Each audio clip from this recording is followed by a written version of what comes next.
考慮自己工作穩定性啦，嚟緊係咪有職升啊，有人工加啊咁樣，呢度好重要啦。譬如你啱啱大學畢業出嚟話想即時要買樓嘅，咁可能都會睇你自己個份工穩定性，即係呢個可能係咪要儲幾年錢啊？咁樣呢個好重要啦嚇。咁睇多啲樓啦，咁其實依家市場上嚟講咧都好多種嘅媒介可以幫到手嘅，咁網頁啦，咁最近手機啊都可以好容易可以撳到啲樓盤出嚟睇啊，甚至乎係報紙啦，呢個傳統嘅傳統媒介啦，咁或者係直接去地產公司度睇睇啊，咁其實呢樣嘢好重要，做功課，因為頭先亦都有啲講者講到市場上啲人覺得咧啲樓咧全部1萬蚊尺，我都同意係嘅，打開報紙咧。份份都話呢度1萬蚊，咁嗰度又唔知6萬蚊、3萬蚊，咁就嚇死人嘅。咁呢一樣嘢就大家做多啲功課，了解究竟市場係點情況。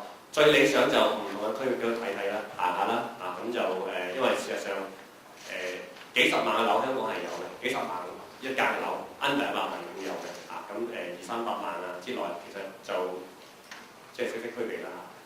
咁另一樣嘢就係銀行方面咧，銀行嘅成數啦。咁頭先亦都有講者提到話，有按揭證券公司啊，或者90%按揭啊，以前試過90%半啦嚇。咁呢一樣嘢都係幫到嘅。咁另外利息啦，利息市場上最近亦都係競爭得好緊要。咁有個 HIBOR 嘅 rate 啦。咁其實依家買住宅可能都講緊 HIBOR 加0.幾啊、0.7啊。咁實際嚟到得厘幾啊。咁相比就係話。用prime rate 去減一個數啦，可能依家平均都係2-3厘左右咧，咁亦都考慮下究竟邊間銀行嗰個競爭力會強啲啊，會着數啲啊，咁呢個都係要研究下啦。咁就跟住係講個交通配套啦。其實交通配套好重要嘅。我自己做個區域就喺新界區嘅，新界區就元朗啊、屯門嗰一帶啦。其實嚟講咧，就好多人咧最近都或者呢幾年都有個誤解嘅，譬如話一講到屯門啦，啲人會覺得好遠嘅，哇咁遠啊屯門！咁佢其實唔知道屯門咧原來有條西鐵線嘅，即係港鐵嘅西鐵線。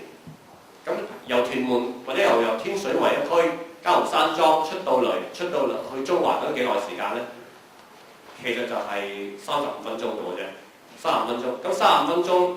如果喺世界，我相信好多嘅城市、好多地方嚟講，35分鐘咧，能夠去到嗰個目的地咧，係好短嘅距離嚟嘅。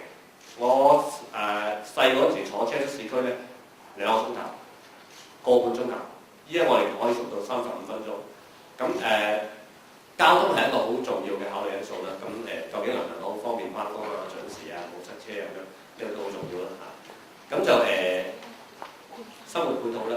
生活配套咧就你買嘅樓究竟你係純粹要佢豪華會所啊，抑或係獨資如此嘅嘢，定係要佢係方便咧？樓下有街市唔使再轉車去買餸啊，小朋友讀書啊，喺隔離左近附近啊，咁呢個都係需要考慮嘅。咁交通配套啊，生活配套啊，樓齡啦，樓齡如果新嘅樓當然係價錢會高啲啦，係咪？唔使點樣維修，舊樓可能要維修，咁呢類嘢都要諗諗，究竟你買個樓係維修咗未咧？最近呢幾年我見好多舊樓都搭晒棚啊，做咗維修嘅，咁都做得好靚，啲樓都維修完之後就即係你買咗之後，起碼都我諗有10零年都唔使點樣再整嘅，咁呢個都係考慮因素啦嚇。咁就手頭鬆唔鬆動啦，預留資金啦嚇。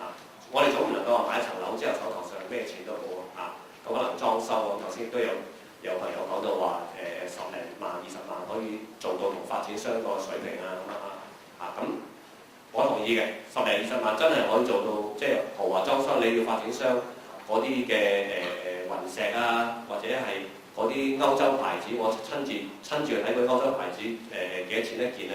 嗰啲電器都係幾千蚊一件嘅電器，幾千蚊一件，咁可以賣幾萬蚊個樓，但係咧你10零萬裝修已經可以做到好靚嘅嚇，咁就